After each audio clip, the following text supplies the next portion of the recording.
Midway! Before we get started, some of these games have some bright, flashing, and disgusting colors not suitable for Caesar salads, and some imagery that may not be suitable for the 1-year-olds possibly watching this. Please stay advised. I have warned you.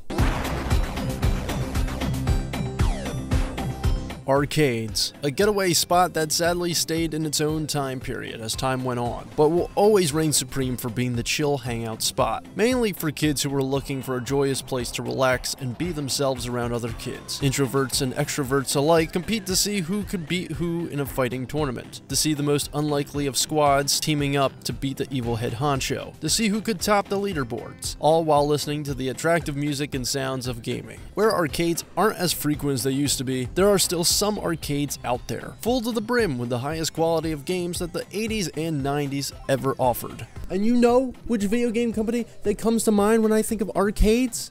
Konami, mainly, because they have the Teenage Mutant Ninja Turtles and the X-Men. They have the Simpsons arcade game, that's a really nostalgic one. Also Namco, it's pretty good. But Midway is on another level. You know Midway, right? The company with the fancy looking M logo? Yeah, besides the one Ronald McDonald owns, with games like the blood-pumping take on football, NFL Blitz, the crazy fast race across the world, Cruised USA, the Street Rules basketball match with an arsonist, NBA Jam, even everyone's favorite bloodletting, bone-crushing, let's give games a rating, fighting tournament. Midway kicked ass. Most of their content managed to include snappy violence one way or another. Pretty much the #1 go-to to get anyone to acknowledge your game. Midway was ranked the 4th largest selling video game publisher in the year 2000, gathering enough notoriety and money to eventually buy out Atari, the OG arcade moneymakers, really putting their massive joysticks on the table for this one. Which is why you also see some of Atari's classics on here because of that buyout by Midway. So don't yell at me when you see Atari in bold letters and be like, and just so you know, right now, there is no Mortal Kombat in this list right here, because there are so many games, and we're on number 11 of Mortal Kombat, so I think there's plenty of ground to cover for that. Plus the fact I would like to eventually get back into my normal life and back to my family and friends and be able to interact with them. Although I say that, yet I decided to go with 20 arcade games. 20 games right here, right now, for the authentic arcade experience, because I figured arcade games were better played in bursts. So I decided not to dedicate too much time to all these games, but still picked 20 of them. I am ready for anything that this arcade lineup is going to have for me by myself.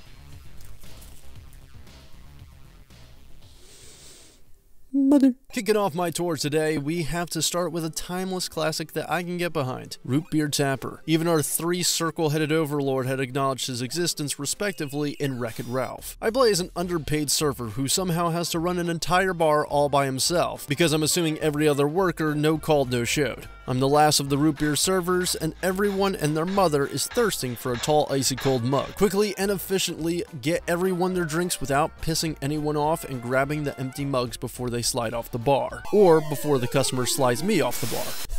Living the dream, right? I hear you on that. It's a frantic job simulator that can be overbearing while being incredibly satisfying once you figured out the formula for victory. Move up and down from bar to bar, tap the button to pour from the tap, and then tap again to serve delicious cold ones for the boys while cleaning up every single mug after them. As you progress, each bar becomes increasingly hectic and more challenging, making your eyes split into different directions, eventually making you give up and decide to go gun-ho on serving all the drinks. The downside to that is that you can't slide a mug down to no one. To avoid having constant failures due to your panic attack reflexes, the developers took note of this and added a small pause in between button presses, so you don't immediately throw a mug by mistake after filling it, just in case you need to cancel out a mistake, and it somehow goes right back up into the keg without a drop wasted. Some black tap magic right there. Grab any money down the bar to buy distractions for your bar goers to give you some breathing room and allow yourself to strategize your next moves. Succeed with your services, continue on to the next venue. We also get goofy ass little minigames in between venue changes to break up the monotony. Root Beer Tapper didn't just capture people's attention with fascinating new gameplay. Midway took it another step further with the animation style, in the style of a Saturday morning cartoon. You can always depend on cartoons to be an inspiration for style, appeal, and expression. Even Lil Nas X wants to tap that. Root Beer Tapper is definitely the most one-of-a-kind arcade cabinets out there, with the aesthetic of an old-time pub. It controls well, and every time that I play it, it always pulls me in for another round. Nothing can really beat this game. Wow, I really started with a game that gave me such joy and happiness, huh? That must mean the rest of the games are gonna make me depressed. Rampart! Never heard of it. Have you ever wanted to lay waste to a bunch of boats with a bunch of cannons, possibly to other castles that aren't made out of sand? Doth I have a game for you? For you? I have a game for you. Rampart is a strategy turf war battle game. You pick a castle, set the walls around your castle, place cannons within your walls, and bring the pain. The objective of Rampart is to outlive your enemy by sustaining the least amount of damage as humanly possible. Be able to reconstruct your fort as quickly as you possibly can while your cannons reload within the time limit, while making sure to leave enough room for the extra cannons you will be receiving after every burst of attacks. This is a concept I can get behind. It's speedy, it's crazy, it's like a weird game of Tetris, in the sense of trying to figure out what pieces would fit where. Except instead of making the blocks disappear like in Tetris, you want them to conjoin together to form a square to keep yourself protected. Or as close to a square as you possibly can. I want to give props to the graphic style of this game too. Harkens me back to a time when the internet wasn't a sea of loud voices screaming at everything, all the way down to the digitized voices.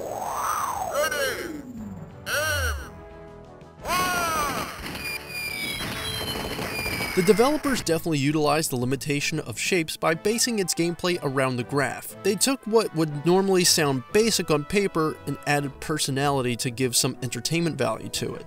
Not all games have to be stupid complex to be fun. Rampart sounds like an absolute blast, right? I mean, you personally get to attack which portion of a castle that you would like. With just physical crap, you just toss it right over there.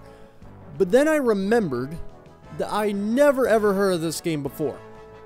Am I about to get scammed out of $5? Of course I am. This is an arcade machine, idiot. Midway wants your cash money cash. Upon beginning any match, you choose your base castle, which you must protect. You are given a preset square fortress and 4 cannons to start with. Once the preset castle is set and done, you are free to build upon the damaged walls after every battle and obtain a bonus cannon or 2 for heavier firepower. Right there, in the exact moment, is where I begin to lose my shit.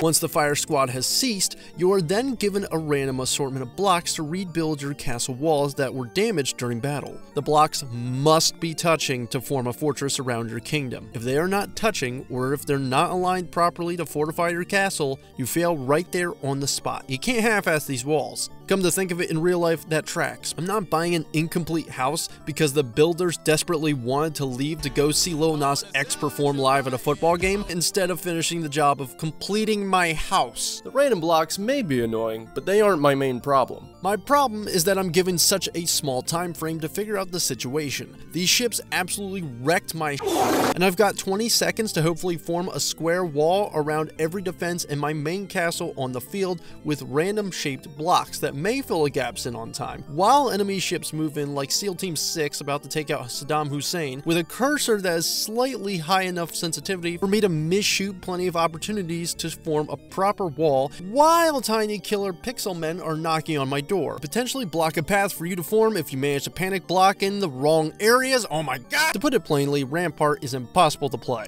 or I should say impossible to progress. I am trying my absolute hardest to get to the second area. All of these problems occurred within the first stage. You heard me right, the stage after the tutorial, but I can't. I'm always underprepared. Midway really decided to jump from wearing trainer boxing gloves to having brass knuckles underneath while calling his gang to help him spit in your mouth. My brain doesn't work fast enough for me to evaluate what I'm working with. I don't believe many other players would be able to either. Don't get me wrong, there were plenty of times where I genuinely messed up some placements. I have no problem admitting when it was my bad. I just can't help but feel cheated out of my victories because I didn't have the reflexes of a god. And I'm not spending hours on a single machine. Give Rampart a good cleanup, and I think we got ourselves a winner faux show. For what I do have at the moment though, sorry Rampart, you just missed the target for success. Wow, well that certainly was super fun to play. Except no, it wasn't. God, there's like 18 more games of this crap. There is no way that I'm going to survive these gauntlet of games. I'm gonna go and kill myself. Gauntlet. Hell yeah, dude, the OG masterpiece of top-down dungeon crawlers. I'm sure at least once in your productive life, you stumbled across this game at some point or another. Whether that was in an actual arcade, someone having a home copy of it, or if you played the 2014 revival version on Steam, is pretty self-explanatory. Survive the never-ending nightmare with a mystic warrior as you hack and slash your way through the never-ending dungeons that await you with monsters, treasures, potions, definitely not alcohol, and secret passages. Just an old-fashioned high-score battle amongst other kids. I mean, pretty much every game in this episode is a high-scoring game, but Gauntlet was special. Special in the sense that this brought friendships of the unordinary together by including a full 4-player party to the mix. A machine that could handle 4 people playing at the same exact time on the same exact machine. You were lucky if a machine could handle 3 people at a time. Before you even insert your quarter, you decide which legendary warrior to be by picking a section of the machine with their respective color. Thor the warrior, red, Thyra the Valkyrie, blue, Merlin the wizard, yellow, or Quester the elf, green. Seriously, Quester? Does he have a brother named Mishner? Hey yo, Peter Pan lookalike, you wanna quest or something else? Get it? Quest, like your name?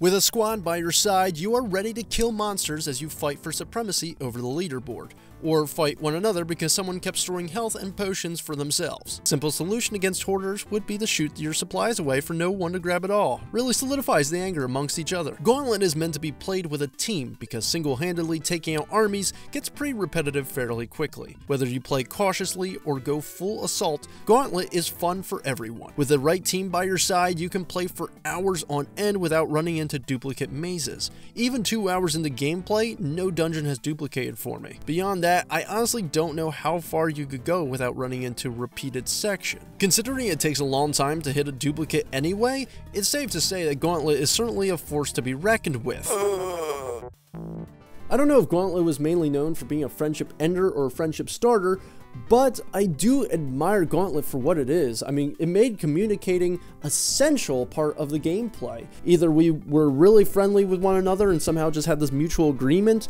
or we just wanted to shoot each other's food so that way the one teammate didn't get health. And hopefully you have good experiences with Gauntlet, because I sure as hell did, and that was just by my lonesome damn self. I've enjoyed killing the onslaughts of enemies, and you know what? I would love to do that again. Except I want to change it up. So what if I did it with Bird? Nothing beats the feeling of murdering others while riding on the back of an ostrich. A developer thought that. On paper, Joust sounds like a crackhead idea. Oh no, evil knights, flying vultures, lava trolls, and even a mother-crushing pterodactyl are set loose. You know what that means? No, seriously, what the f is happening right now? How is riding on this freak of a bird my solution? Oh, that's right. Birds know how to cause brain damage. The developers decide to use confusion more than reasoning to get you in, and wouldn't you know it, it works strangely enough. People somehow remember Joust pretty fondly. Take control of the skies by spamming the jump button in order to smack the noggins of any creature that looks in your direction. Tap them on the head and they did. If you start to feel bad about killing innocent creatures who did nothing but fly around you and enjoy their hell-riddled life, get over it. Although, you cannot fight head on. You win fights by having the high ground. Obi-Wan knew what he was doing in episode 3 because he played Joust growing up. He looked at Anakin and whispered, "Thy game is over," and proceeded to smoke him. After playing Joust for like 40 minutes, I eventually stopped to move on to other games for the video. But my god, I wanted to keep playing. This game really was engaging and rather challenging. Constant movement of the world makes Joust wildly fun. Not to mention it controls incredibly well, if a bit slippery when you want to stop and turn. Love the humor with the text prompts. Even in the beginning, it got a chuckle out of me. Quick instincts are required to survive. With no real objective set in the game, Joust has successfully got my attention. That said, I invite you to give up your money for this game too. Every second you aren't giving the machine money, it's just another second the developers will spend on teaching ostriches how mugging works. The ostriches will learn and will come to mug you for your money. No one knows where ostriches come from, but if you want to f around and find out, be my guest. That might sound harsh, but they will show up to your door and just kali-ma your heart out, and I don't know where they come from, and that's probably the most frightening thing about these damn birds. These birds are aggressive mofos. They will not mess around. Listen, I'm just saying, don't hate the game, hate the bird. Anyway, here's Defender. We go from Attack of the Valkyries to the attack from Mars, because now the aliens have invaded to kill Earth. What else is new? With aliens attacking in countless swarms, we must survive the alien attacks and save any person that gets caught by them, by utilizing your ship that flies around at ludicrous speed. You have hostile aliens to annihilate, such as Blanders, X-Men mutants, Baiters, Labambas, Pooh, and Schwarzmers. It's your job to kill things and save things. Defender is basic as basic can get. To be fair though, this game is from 1980, essentially games in their infancy stages. These were the first games of their kind. Nerds were just making cool shit to pass the time, not to be perfect. So let's start with the obvious nonsense.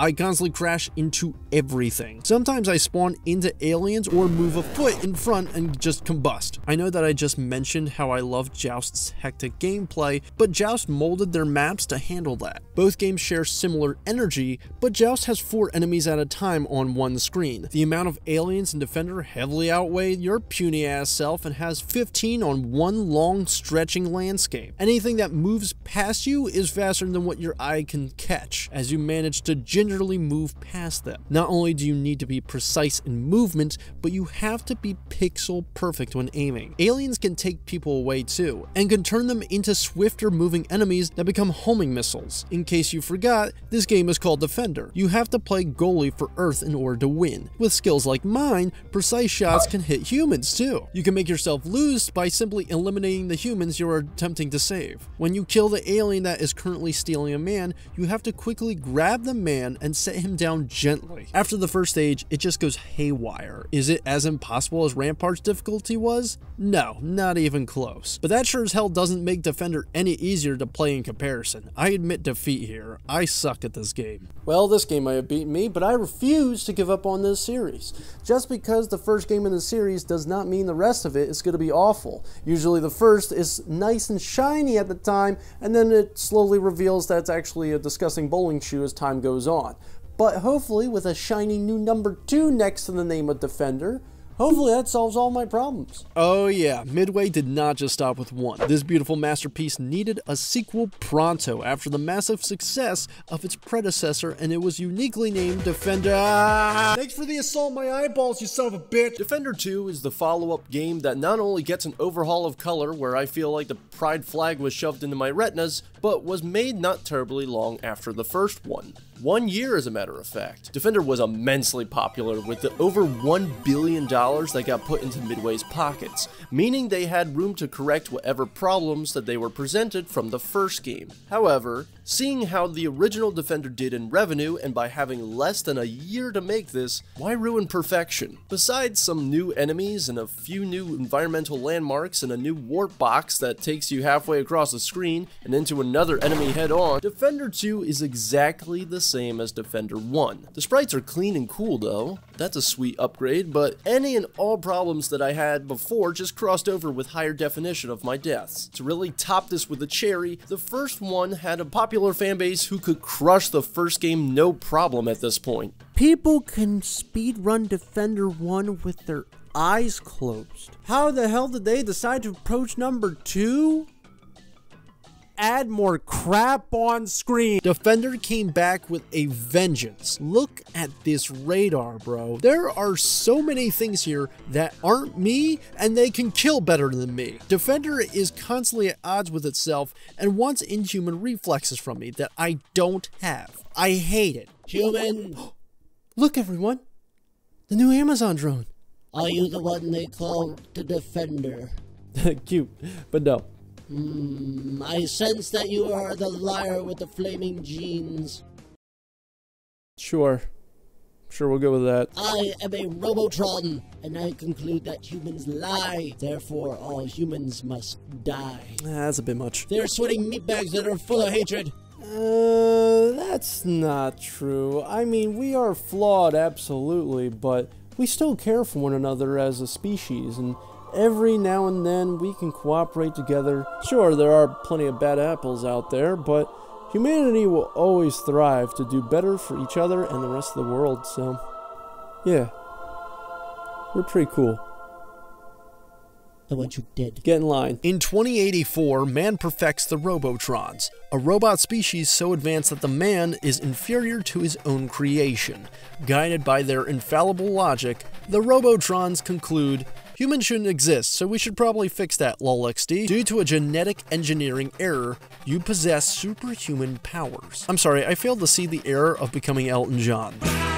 Your mission is to stop the Robotrons, save the smaller squares that form somewhat of a human, and you is my hero. Just another early 80s color light show involving shooting squares and spinning shapes. Can you spot the trend that they had going here? Besides this being the early day gaming experience and the fact that a bulk of the programming was done in 4 whole days, Robotron 2084 is just your average twin-stick shooter with the hopes of keeping you entertained. You could save family members too. Keyword being you could. That's why I think this game is okay. Visually engaging while being idiotically fun. Somehow outplaying a decade-old fart like Rampart. Good news to anyone who loves a massive banger of a soundtrack, this game doesn't have one. Although with the combination of all the sounds sprinkled with an added LSD trip, you get this sweet hardcore dubstep playlist.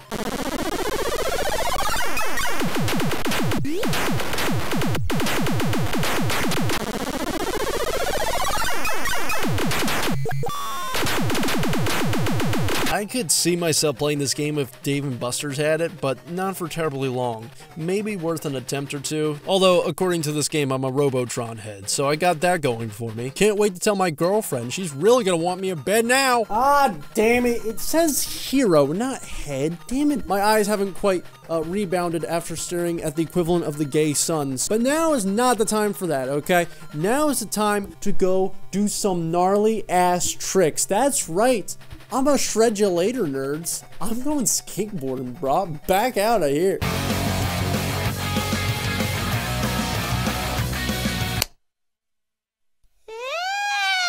Good lord, a skateboarding game before Tony Hawk. I can't imagine the pain I'm about to go through. 720 Degrees is a game that feels ahead of its time. This game seems like it should have been from 92, and I don't know who in 86 thought this would be perfectly fit for gamers, because anyone who loves skating certainly wasn't in the arcades to simulate what they already do. You thought Neversoft made a breakthrough with Pro Skater? Idiots! They were thieves! Being the rad skater you are now, you must earn the right to compete in the skate parks throughout the city and ultimately win, oh god, the title of Champion of the Skating World. Perform tricks to earn ticket credit to access special skate parks and earn medals to get laid. Money! I meant money. No, I didn't. Get bronze, silver, or gold medals to gain some cash, or alternatively, grab the hundreds of dollars you find lying on the streets to earn upgraded radical gear.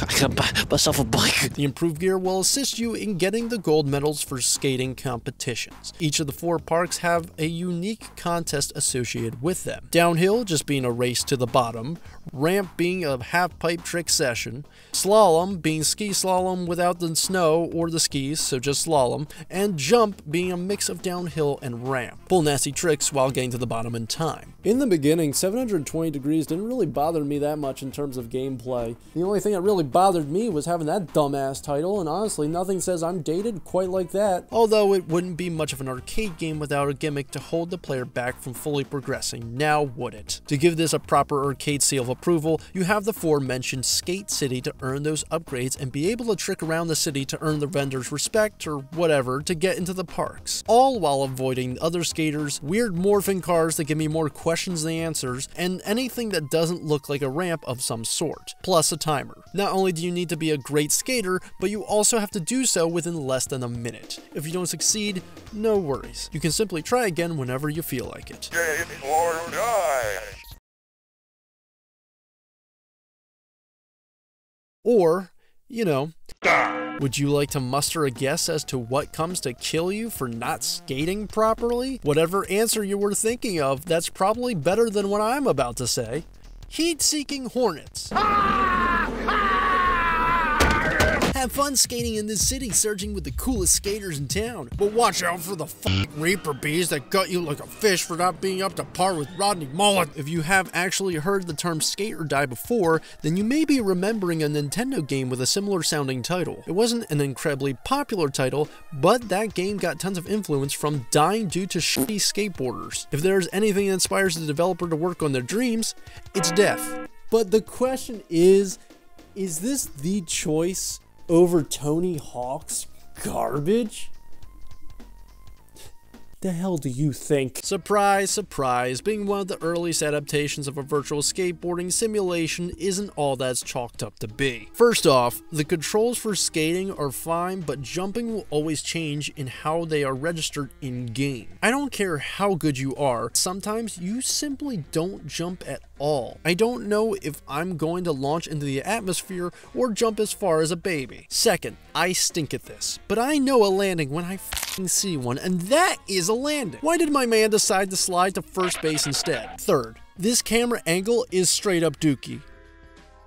And it's not by Green Day. Don't do this. Don't put the camera overhead, especially at a 45-degree angle. It actually pains me every time I fall off the board because I know that every millisecond counts for the timer. Every second I'm not being the best is another second I'm being a failure, and failure leads to bees in scissor formation. Fourth, the way you turn is insane. It's incredibly easy to screw up. Now, a majority of the time, it is me that's the problem. I do lose it every time I can. But if you are not dead on forward when you land, your skater will drag his nuts harder than a soccer player after scoring a goal. By the way, why is it that sometimes I do a complete 180 off of ramps with perfect momentum? This is 720 degrees, not random 180s. Can all of life in Skate City just piss off? Skating is hard enough. Bees are already terrifying enough. Why is everything trying to kill me? I'm a skater boy, and I want to see you later, boy, but I guess I wasn't good enough for her. After all that, I definitely have spent the most time playing this damn game, just trying to get a gold medal to see if I would feel good inside. And I did it! 6 hours of my time! Wasted. Screw this game. I am tired of this damn thing. I want something that's not from Chuck E. Cheese's trash tier list, man. Give me the goods, damn it. Yes. Yes. I'm a spy, Ma. I'm a spy! Oops, I'm dead. One of the coolest gadgets that an agent can have besides a taser/hacker phone is a sexy car with machine guns. Nothing gets a man more in gear than a car that can do anything. Spy Hunter is the cure for that itch, because this is like playing in a movie's action set piece. You are a good spy, I think, and you must stop bad spies with vehicular collisions or use the assortment of weapons to help make the crashes easier. All you do is take out other vehicles with your heavily weaponized car. You got oil slick, you got a smoke screen, you have aerial missiles, enough to make 007 jealous. But it's easy to get carried away in the action. You are supposed to be aiming at actual bad cars. Don't go gun-ho and lose points and wonder why you lose points for killing pedestrians. No, officer, they're spies, please. No, they were swerving me off the road. Should you be arresting them for reckless behavior as well? With the bad spies, you shoot them down, bump them off the road, outmaneuver them, let it rip, whatever it takes to rule the road and be the spy hunter. Start the game cruising down the road in your 6'4" with nothing but your gats and your wits. As you progress down the road, a truck comes into frame to pull up ahead of you. The truck opens up and you can slide on in. From there, you get whatever upgraded weapon they'd like to hand you. Travel the most distance and eliminate as many naughty spies as possible. The enemy vehicles are codenamed Switchblade, Mad Bomber, Dr. Torpedo, and other friendly warm names. Bikers, boats, and choppers also take share in shooting you off the road. Just like you, they will do whatever they can to sabotage the saboteur of their plans. As you know, villains will always get the cooler shit, so of course, they got switchblades on their tires and blitzkriegs. Spy Hunter reminds me of Road Redemption, another game with a familiar premise of thwacking others off the road, although you are on a bike with Mad Max combat weapons instead of a grade A agent spy car. Both are phenomenal games with really zero story to their name. Before any reboot. One thing they both have in common is that dopamine feeling, the satisfaction of brutal violence, the survival instinct mixed with quick reflexes. If you want a real challenge, you can shift into higher gear to drive like Dom Toretto to progress faster, but have higher risk of crashing. I don't need stop signs because we family, Dom, we family. Having upgrades during gameplay adds great incentive to keep going. High-speed race cars to try to bash one another off the road while having weapons to assist your carnage. And a sweet synth song to hit the earworm? Truly a perfect formula for both mindless and careful gamers alike. People still remember the arcade machine fondly, even when the franchise had fallen off into obscurity. That speaks volumes. I can't recommend you try Spy Hunter enough. The developers truly did a phenomenal job on this piece. Then they went and ruined it. Spy Hunter 2 has to be one of the most disappointing sequels I have ever played. I was genuinely surprised how much they butchered an already loved original. For our lovely arcade setup here, you may notice the strange double screen that is blatantly in your face. Spy Hunter now supports multiplayer. I'm not making someone suffer with me. Let's compare the two games, shall we? Let's see if you can guess what I'm going to notice first.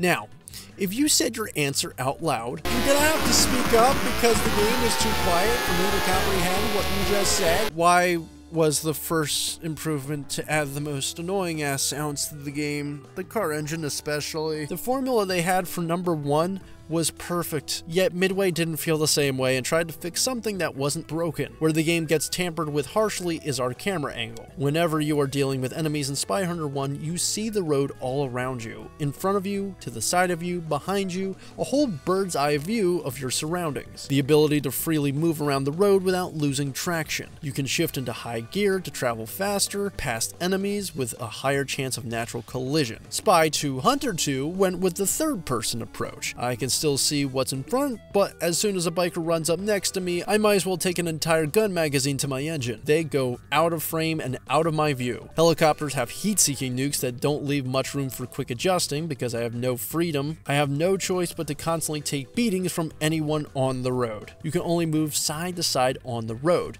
yet enemies can still maneuver wherever they want. How come I was the only one that was restricted? Why did this game go backwards with the mechanics? Did that lady just go down on my car? At least with the sequel of Defender, they kept the controls the same while adding different variety to visuals and some enemies, adding on to what already worked for the first game. This?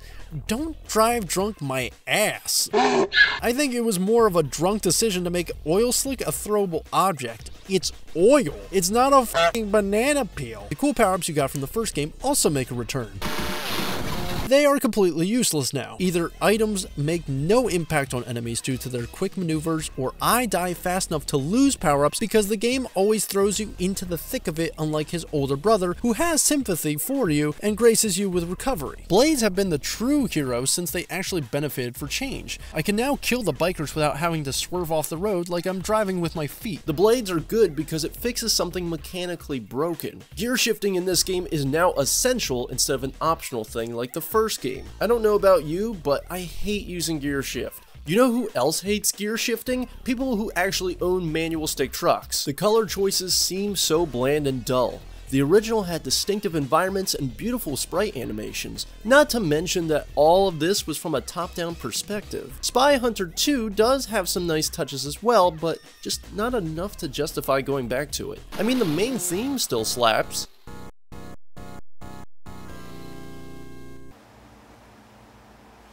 Spy Hunter 2 just makes me wish I could just go back to Spy Hunter 1, because in Spy Hunter 1, I felt more in control. Whatever errors I made felt like my mistakes. Hit with bladed tires? I didn't bump into their engine fast enough. Crashed into innocent drivers? I probably shouldn't be driving too fast. Bumped off the road? Utilize your weapons more effectively. Whereas Spy Hunter 2 just absolutely loves to end you. It's always death on sight. They revamped the enemies while crutching you with limited room. This doesn't feel like a proper difficulty spike, it's just more annoying than anything else. And if you truly think that I'm just bitching because it's too hard for my brain to compute old school video games, allow me to break my own immersion here for a moment. I've been playing all these arcade games fully on my Xbox 360. There is only one achievement to earn for each and every arcade game I play. They are mainly challenges, such as completing the first round of Rampart with every enemy ship defeated, or get to room 8 of Gauntlet without dying once throughout a single playthrough. Officially set by Midway,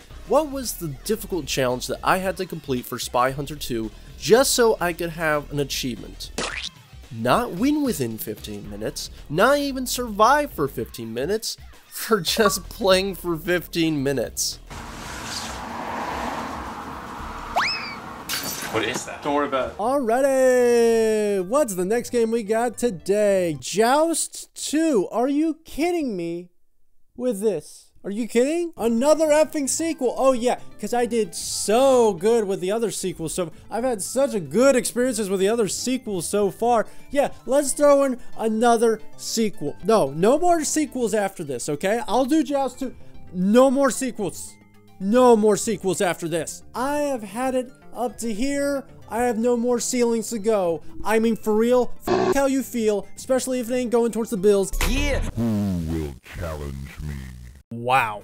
Joust had some enemy swarms that became overwhelming eventually, but Joust 2 just goes ham right out the gate. The stages have become little elaborate platformers. Each stage has a name, each stage is visually engaging. We got music this time around, so I don't have to play with the soundtrack of my thoughts on repeat, which is always a plus. A variety of battles to keep the experience fresh. Robot boss battles.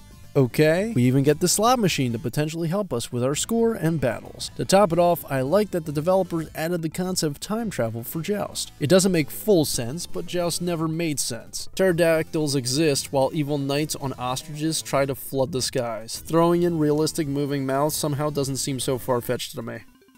I actually have more questions now that I said that. For a sequel, this isn't a Spy Hunter 2 scenario. This is more like Defender 2. More of what you came to expect and working in the way that you imagined it would. The only thing that was majorly changed were the visuals and enemy types. Now, when I say it's more like Defender 2, I mean down to every pro along with every con. Mainly with enemies being incredibly fast and furious. I've died 10 times faster from the overhaul of birds on screen. The last time I've had this many birds in a singular place was when I brought a bucket of french fries out onto the Atlantic City boardwalk.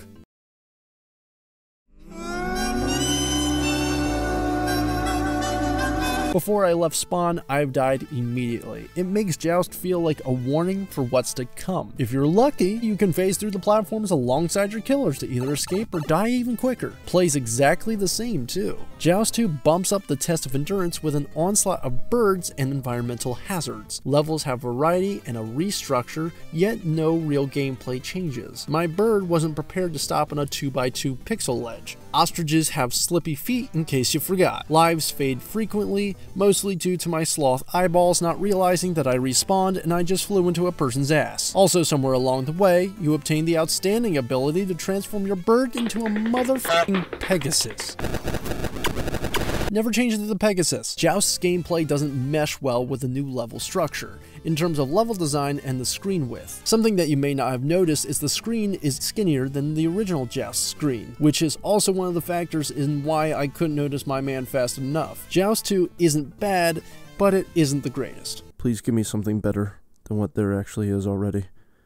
I'm having such a terrible time and I'm losing my faith in gaming. I don't even know if it's worth doing this anymore, and I need a better game to give me faith in what I love doing already. Give me something that I could actually enjoy and not want to bash my head against a wall with. Please, please, God, help me.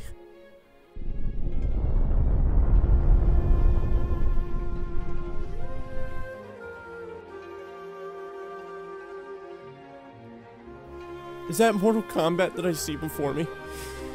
Is that really what it is? Oh. Oh, it's not. Oh. Oh. It's Rampage.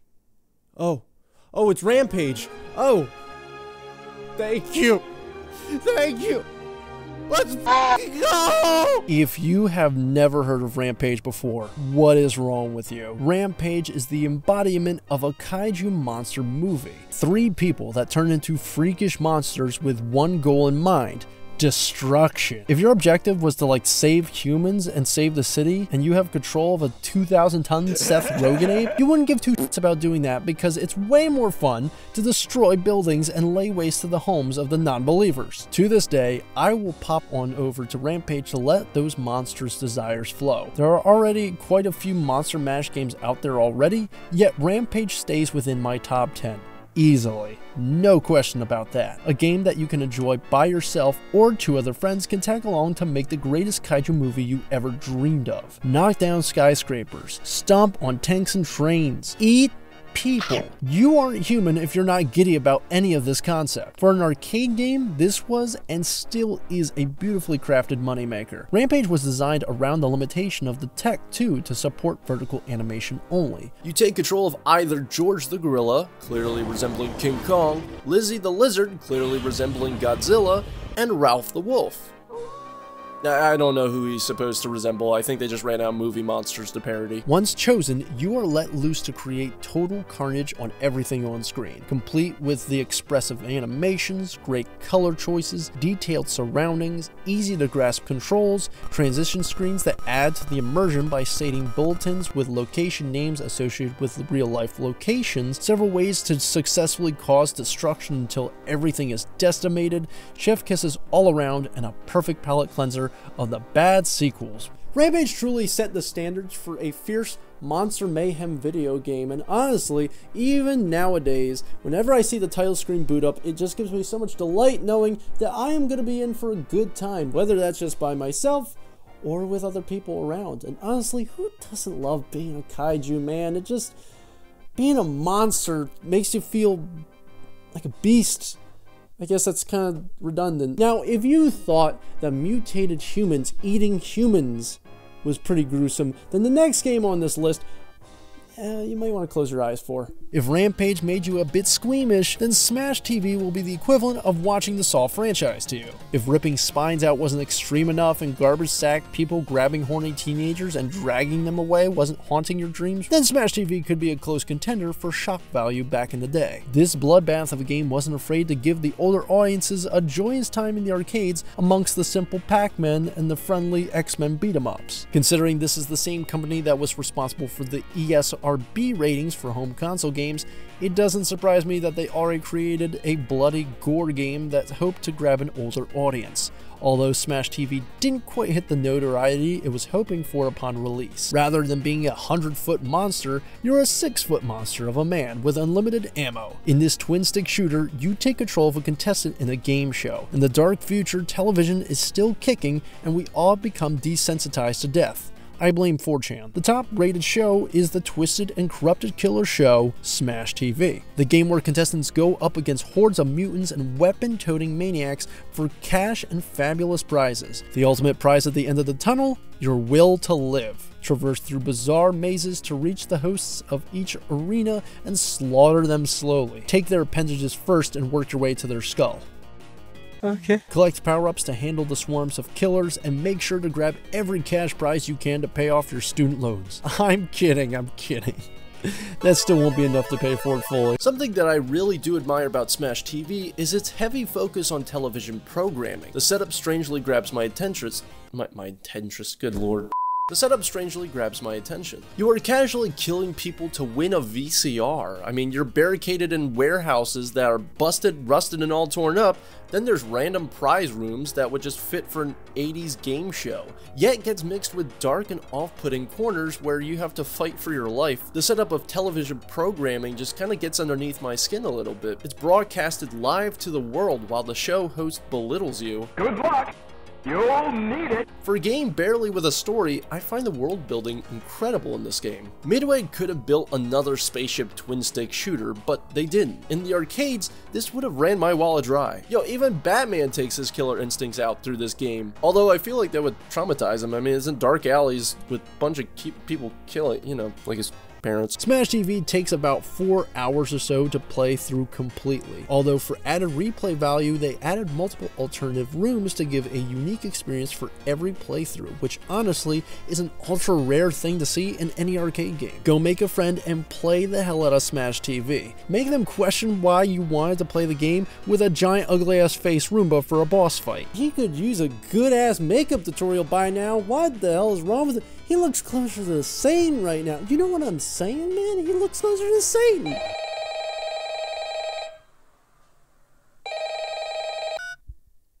Hello there.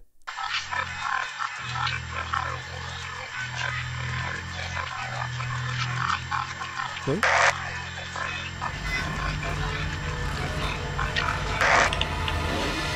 You know what? Seeing that giant ugly ass face reminds me of another giant ugly ass face. Sinistar. Beware, I live. Betty White? Hidden amongst the asteroid fields lies an evil force, an ageless phantom that collects floating debris to form into an evil force to be reckoned with. And he gonna do some evil shit, so we gotta kill that son of a bitch. Gather your gear, boys, we go space hunting. Now this may appear to be another space shooter game that looks eerily like the game Asteroids, but Sinistar takes a very different approach to the basic shoot to kill game style. Once the game begins, Sinistar isn't anywhere to be seen. He hasn't been built yet. An appetizer of enemies surround you as you figure out what the objective really is. I mean, you shoot to live, but as it turns out, the red ships are gathering resources for asteroids. They aren't necessarily going for you. Minerals are being gathered for one singular purpose: to build Sinistar. Scavenger ships proceed to collect resources while challenging you to prevent any delay towards Sinistar's creation. The only reason that any of them would attack you is to prevent you from stealing the minerals that they are currently collecting. Once Sinistar has finally formed, he begins to hunt you down at an alarming swift rate. Ready or not, he will come to evaporate you. Is there anything else that could make him any worse? Satan, Jesus Christ, chill out with your demonic creations. This isn't Silent Hill, it's an arcade game for kids, god damn! The hell is wrong with you? You trying to give me death out here? Oh yeah, you're Satan. I would just shoot at him, and I had hoped that it would just do something to him. Nothing happened. After messing around a bit and looking hard enough at the screen, turns out it's not that simple to kill Sinistar. In order to defeat Sinistar, you also have to gather minerals to craft your own weapon. Guns do jack against him. You have to destroy Sinistar with the very substance that was used to create Sinistar. Go up to asteroids and basically hump them to push out minerals that will craft into heat-seeking bombs. Use the bombs effectively, and you could potentially kill this ghostly space face. Presented at the beginning of each life, you see how many pieces were crafted to create Sinistar, and how many bombs you currently possess. This is to determine whether you are prepared to take on Sinistar or if you're just screwed. I absolutely love that the entire game centers around training and preparing to fight this supreme being. You need to have the skills and precision to overcome the odds. Both you and the AI must gather enough resources at the same time to see who throws the first punch. Almost like a race, always feels pleasing and gratifying to be able to defeat the hyped up top dog. I can't think of another game that has copied this style. For a game that scared me as a kid, Sinistar really turned out to be awesome as an adult. Also, I never figured out how to craft missiles as a kid, due to not seeing the minerals that the asteroids had dropped. Right there. These are crucial for the main game. I felt determined to keep fighting Sinistar until I could destroy him, and when I did, victory never tasted so sweet. That was so satisfying to do. Then the comeback story became personal. I am Sinistar. I really wasn't expecting to enjoy this game on a second run through. I just figured I would just hate it as much as I did as a kid, but nope. I figured out how to play. And it's really weird because I actually was super terrified of it, and now I could beat it like it's no problem. And it feels like a real cool wash over your face after, you know, having to experience something like that. And speaking of cool washing, I gotta catch up on these dishes. Because Lord knows these dishes are not gonna wash themselves. Oh, I wish I had a dishwasher. But come on, washing dishes aren't that bad. I mean, you get used to it after a while, plus the fact you get to chill and relax and get to clean stuff. Nothing will ever stop me from washing dishes, unless something disgusting or disturbing shows up in my kitchen sink, but the possibilities of that are super low.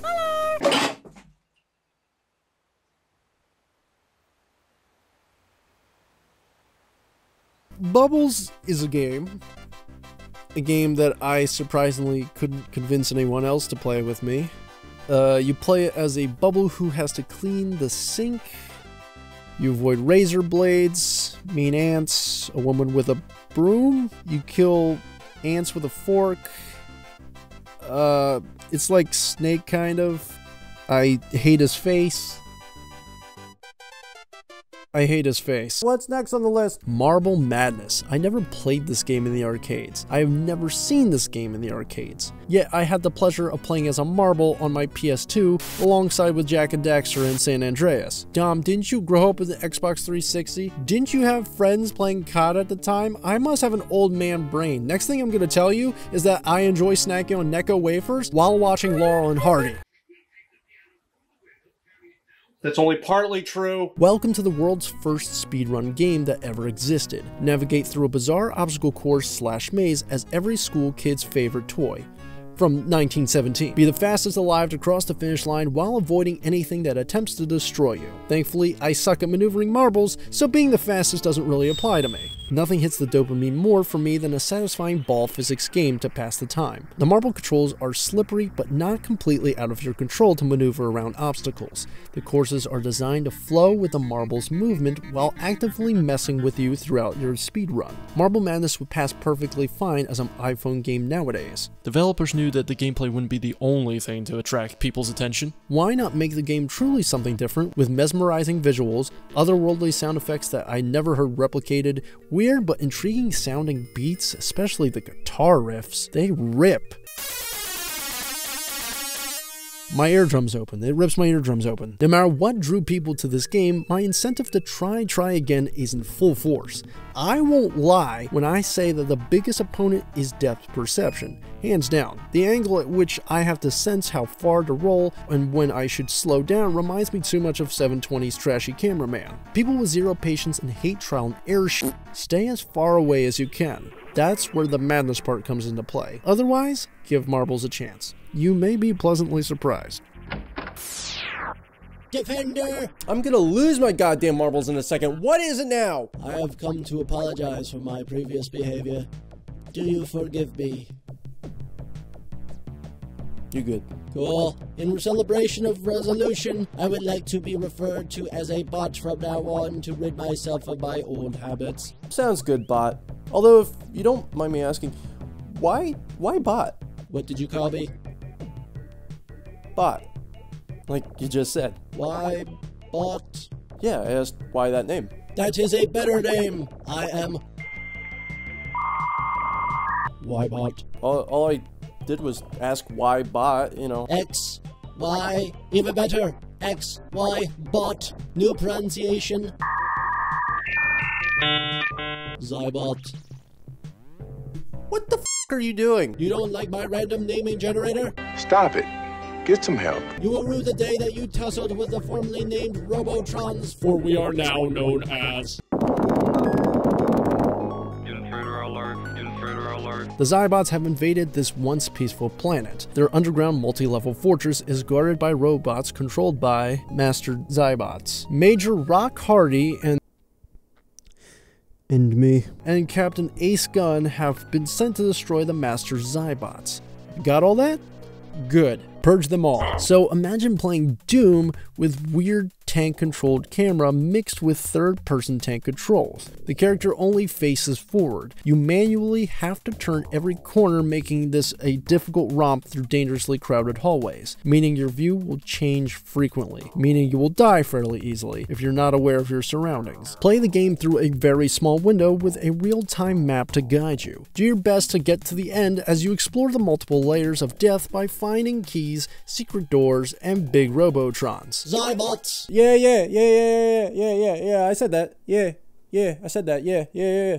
Yeah. What's nice is the map indicates where the enemies are, where the transporters are, and anything noteworthy in other rooms. Purchase upgrades through a cantina menu between every floor. Get rock hardy solo or get the ace with a friend. Reminder here to rewrite the sentence and script for final video. Shit! It's a basic dungeon crawler that is admittedly charming and strangely nostalgic. This game looks appeasing for something made in 1987. The interface is a bit clustered, but I can manage just fine. Xybots was actually the first third-person shooter on the video game market to give it some mercy with my complaints. Every course of action is completely up to you. You could kill everything you see, or you could play pacifist. That's a stupid as hell idea, but it's totally doable. Although, if you're a good man and kill anything that isn't human, you gain the allowance of fast travel warp pads in case this isn't your first rodeo. The power-ups and upgrades that are purchased are genuinely helpful and reasonably priced, making me actually consider what permanent ability or item to grab or which to save my money on for later. The coolest sound chip voice I've ever heard from our arcade machine, a groovy ass soundtrack even with limited audio channels so you only hear like 3 instruments at a time.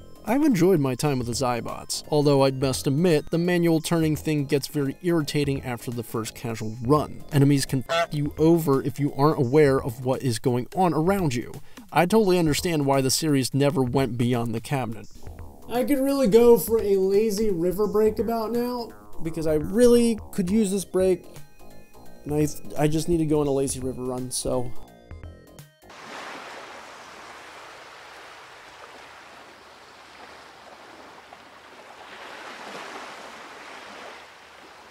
If there was ever a game that deserved the treatment of being preserved in a time capsule for people 40 years later down the road to uncover from a patch of dirt located right next to the abandoned Blockbuster store, it would be this. If you thought 720 Degrees was radically smelly with its style, then Toobin is about to set you back.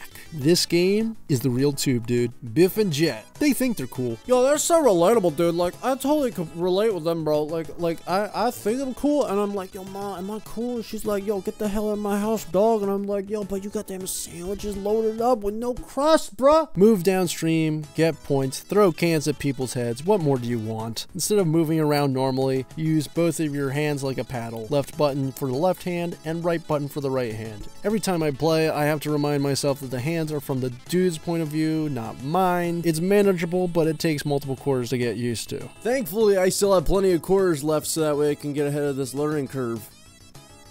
I'm like, you're broke ass. Toobin is insane. It has a small learning curve and something that other games had never offered before. Something that kept me playing all the way through to completion. Dated stereotypes. Is that Jack in your power hood, Jojo? Okay, the game isn't full of old shit like that, and it really isn't that prominent. This has by far the prettiest pixel illustrations I've ever seen. Incredible animation, mesmerizing sprite work. The artist went all out with all the varied area choices, really added some nice flavor visuals for each atmosphere. And this is a racing competition that goes by each area fairly quickly, so I don't really get to notice all the small details. We get to see all the hotspots of the world. Colorado, the Amazonian forests, the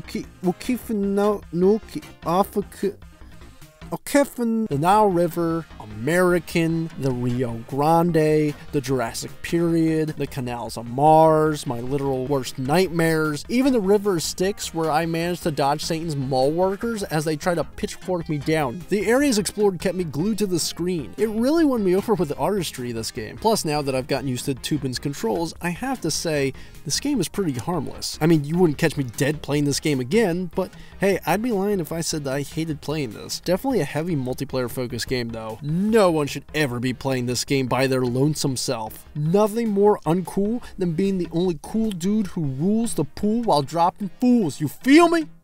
God, I'm so white sometimes. Biff and Jet are way rad. Get wet now. Totally too weird, dude. Toobin really is something to... Oh my god, who keeps calling me right now? Come on. Yo, who is it? Tim Curry?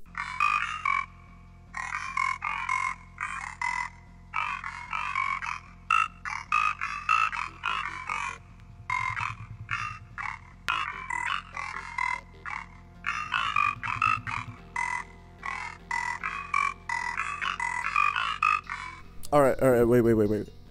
Before we get this started,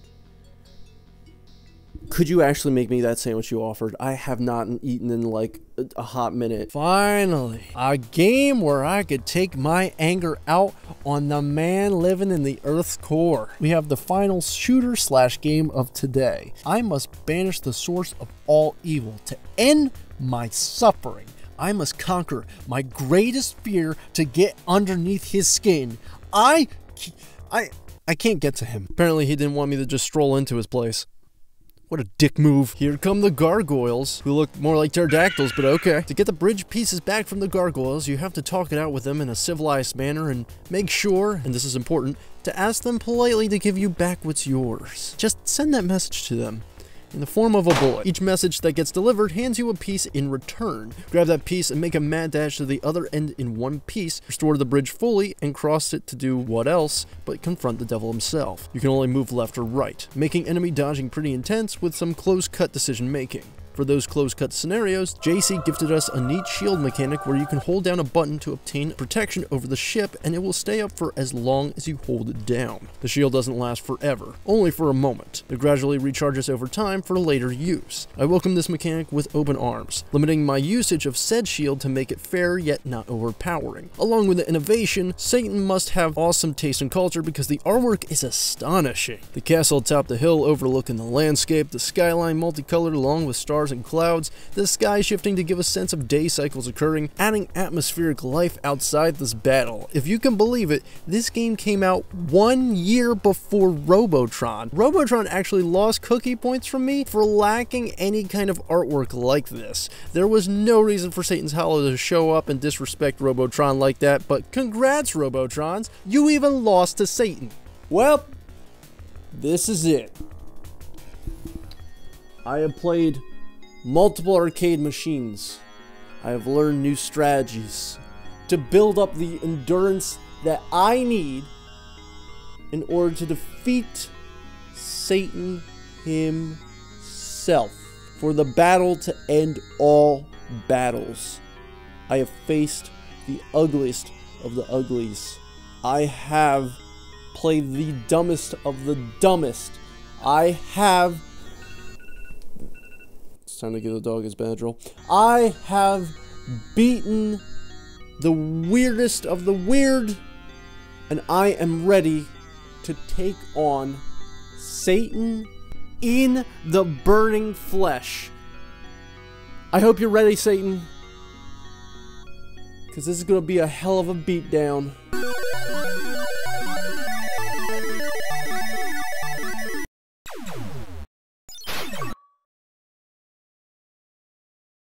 Satan's a bitch! I hadn't even seen him for more than 5 frames. His entire body was smaller than his James Charles looking ass brother. That was Satan? That was an imp at best. Now if you thought this game was difficult due to the fact that you were going up against Satan himself, this is actually fairly easy. Truth be told, it took me about 2 or 3 attempts until I cracked the code on how to beat this game. Well, one thing was for sure, it made me feel like a god when killing Lucifer was literally onto my to-do list, and somehow I just managed to do this all within 20 minutes. Screw this game, it was as easy as sin. A good time waster nevertheless. Wait, JC? My man! Well, Midway certainly had an interesting lineup of arcade games in its catalog, and yet I barely scraped the tip of the iceberg with this. No matter how you feel about these games, whether you think they're absolute classics, if they're absolute trash, at the end of the day, don't play these games all by your lonesome self like I just did. They require player participation like they were initially intended for. Arcade games aren't meant to be beaten. They aren't meant to be played for longer than 4 hours or possibly more. They are simply time wasters. Why else do you think Midway would sell their games in bundles? Because nobody was going to buy a single game all by its lonesome self. Oh yeah, were you gonna buy bubbles for the Xbox 360 for parties? Yeah, okay. If you decide to play any of these games that I talked about today, make sure you have a party of friends with you to either try something new or for nostalgic purposes. These arcade games were really fun to play through in bursts, and I'm glad I did it in bursts because there's no way I was going to sit here for 6 hours on each game to try to talk about what I think about it, especially for Bubbles. I'm not touching Bubbles. Midway really were on top of their game in the 2000s. and they always knew how to make a fantastic and engaging experience with short periods of time. They just knew how to get your eyes glued to the screen at all times. I hope you have a great day, and I hope to see you again real soon. Have a good one. Hold up! I lied. We aren't done yet. I said we had 20 games to talk about today. I only played 19. There is one more game left to talk about. It's the oldest of the bunch.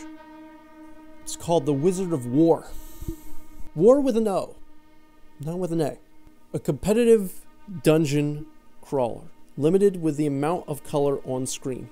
Made up for with a unique speech sound chip to generate somewhat of a voice. The voice of the wizard himself. The game has a radar, considered groundbreaking for 1980. First player is on the right side of the screen, while second player is on the left side of the screen. Find me a wizard of war. A good night and we're getting hungry. If you can't beat the rest, then you'll never get the best. Your bones will lie in the dungeons of war. Hurry back, I can't wait to do it again.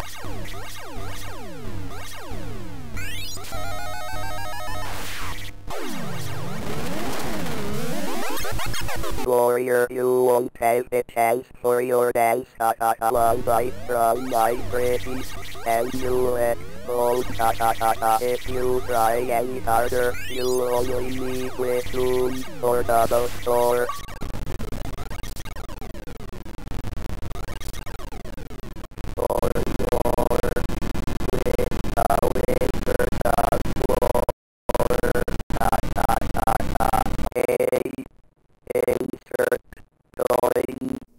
Hello?